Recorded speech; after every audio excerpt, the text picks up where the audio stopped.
Yo, what's good, guys? Welcome back to the channel. Today I have a deck profile from you. Now, this deck has been a little bit on the older side. I did update it a little bit, but this is the deck that I used 2 weeks ago to win a local, which was a lot of fun um, back when I still was allowed to play locals. So, this is P.U.N.K Therion Brave. Now, this deck is honestly really fucking cool. I really like this deck. It's very fun. It's very nice. There's a lot of decisions, a lot of different endboards you can end on. But I am going to be completely honest with you guys right now. There is just a straight up better version of this deck, and it is just Adventurer P.U.N.K. It's just the better version. Therion cards, although they are very cool, they are very fun, they're also very bad. If you just open one Therion guy and you don't have any access to any in your grave, you're not doing anything with them anyway. But in my experience, it has worked a lot for me. I did up the ratios and I do play a lot of the mill cards, so we can get access to there. And if you get the access, the Therions can actually win games on their own. They are that powerful. They are very good. And once their engine gets going, their literal engine, it does get going very well. So I did want to feature this for you guys because I do think that it's a very cool, fun deck. We're playing 60 cards right now. There's a couple of decisions that I made. And yeah, enjoy the very last deck profile for the near future. Let's jump straight into it. Alright, so we are playing 60 cards. We are, of course, playing the Adventure Engine. Triple, one, triple, only one, and the Foolish, because it will be the third Enchantress. You can also Foolish other cards in this deck, but you're mostly Foolishing this. There are occasions where you can Foolish anything else. For example, a Therion card could come up, or a Snow could come up for your better combo, but this is the main thing that you sent, which is just an Enchantress. Then for the Therion package, I'm playing a very big Therion package because I want to mill these cards. I want to have to draw these cards and I want to mill these cards. So you do have to play a lot of them in order to mill them. Triple Lily, double Regulus, one Duke, one Foom. That's it for the monsters. I do not play the Bull because I don't play any warriors, so that doesn't come up. I do play Duke because he's a psychic, and I do think that this is just a cool card to have as an interrupt. Also, it's level 7, which can occasionally come up. Triple Discolosseum, triple aggro system, because of course, again, we do want to mill this card. Something cool about this card, which happens a lot, is you can add this card back from your graveyard as well, which is just insane. One charge, which seems a little bit random, and I do agree, but it is just nice because if you have certain lines, you have this Colosseum and you have access to a Lily, then there's nothing else that you can search except for charge or stand up. I do play stand up to play around Dark Ruler no more. Terraforming is the fourth one. So these cards all just come very nice. They don't really brick. It's just solid. Very good. Worked for me the entirety of the time. What's also nice about all these cards is that they are spells traps, so you can send them to the graveyard with souls, which we are playing as well. Triple, double, one, one. I think these are standard ratios. You do want to play the one Ogre Dancer so you can search it if you already have other monsters. And it's a dark, which is relevant for Chaos Ruler. And yeah, just playing one Deer Note's fine. I used to play two, but it is nice to open this, but it's also just nice to search it and then to discard Foxy to play around Ash, you know. Triple Emergency. This is all just solid, and none of these cards are really any bricks at all, so it's kind of nice. Two, playing 4 souls is just nice. This is a dark, so you can actually mill this off Chaos Ruler as well. 1 Red Rose, 1 Rocks Rose, 1 Basil. It just makes sense. There's not much you can say. This is what you summon off Hulk to go full combo. It's just still very good, even though it is at 1. You're only going to summon a 1 from Hulk anyway. Snow, Sight, Jet. Opening these cards kind of sucks. Opening this is kind of fine. But it's just there for the combo, because you do intend on sighting a lot of people. Called by is the last random one-off. Triple Nip. Nip's super good this format, because often a lot of people like Sword Soul, they don't play around it to play the greedy lines, and then you nip them and you win.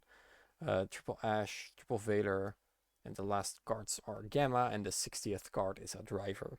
I'm really happy with the performance of all of these cards. I don't really want to change anything in these ratios. I just think that it's very nice to have access to a lot of these hand traps. And in this format, it doesn't really matter if you only open one. They're most of the time enough to stop your opponent, and the rest of your deck can just play through your opponent's board. Then for the extra deck, 1 Hulk, 1 Dark. Dark is here for the Selene line. I play Dark. You can also play Lina. I kind of like Dark more because I play Souls.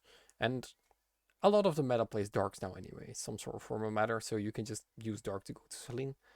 Dagda, for sight, Selene. Unicorn, kind of mandatory. Access Code Talker. Yeah, that's all for the Link monsters. I play 2 Xyz. I play Vampire.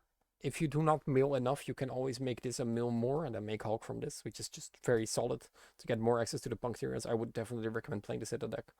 Hope Harbinger. This can either be Hope Harbinger or it can be the new Psychic and Punisher card. Still not really sure on which one is kind of better. In this deck, you do have a lot of stray level 8s on the field, like the Chaotic Ruler or the Lily. And then you can just overlay them for Hope Harbinger to have an additional negate, which has come up for me a lot. So I've been testing this for a while, but Psychic and Punisher is also really good. Herald, I play Souls. It comes up often that you synchro summon this with your Rose Trigger and that thing to start comboing off more. Because if you open like Souls and just a Hulk and nothing else to do, you can just summon Souls, summon Red Rose, make this Rox Rose Basil, activate Basil, summon back Red Rose, make Dark Die. You still have full combo under Herald, which is nice. Wonder Magician, this card's limited, which is also a very good call. I played this. This is kind of funny. So if this card is summoned, or when a level 5 or higher monster is special summoned to your opponent's side of the field, you can target 1 special summon monster your opponent controls, return that target to the hand. You summon this in your opponent's turn by reborning Snow that you send off Shooting Riser and then synchroing it off. This is very unexpected and it was very solid. Again, this can also be Psychic and Punisher if you like. But I do really like this card since it is a synchro that does something in your opponent's turn as well. It does something in your own turn as well. So this has actually won me a couple of games. It's pretty good. I kind of like it. Milli Milli, Negatey Negatey, and Negate but better. When will Barom ever be reprinted? I do not know, but it is definitely mandatory very soon. For the side deck, we're gonna see random one-offs because we can send it to the graveyard with Shooting Riser Dragon, which is just very solid. Then I Copium played 3 cards to go first with. I played a lot of cards to go second with. I do not have a bad Mine matchup since you play the adventurer stuff anyway, and that inherently already outs Mystic Mine. So I didn't feel the need to get quick plays going. I don't really run that many spells, so I'm also not afraid of anti-spell, so I don't need the quick plays again. And I just felt like playing the cards that have the most impact is the best call. And there's an argument to be made on maining droplets anyway, but for this deck, this list, and the group that I play around with at locals, that wasn't really mandatory. So if you are at a locals or if you're going to an event where you expect a lot of impressive boards, then definitely main the droplets so you have the access to the 6th Dark Ruler, like 3 droplets, 3 Dark Ruler. That's definitely recommendable. But for now, this side deck has worked a lot for me. It's kind of copium playing this. You can also play just like any other going first card anyway. But I kind of like this in case you do play against that random Despia guy or that random Scorzo guy that's doing good at the event. But I do think that in the near future, the entirety of the format's just going to be punk, punk, punk, punk, punk. Then you could still call Synchro with it. That's pretty good. So, I like the deck a lot. It's cool, it's fun. I do think that the Therions are a little bit bricky, so we do gonna have to see in the near future, you know, what are we going to do with this? But I like it. It's fun, it's cool. I would have liked to explore this a little bit more, but yeah, there's not going to be a lot of tournaments for me in the near future.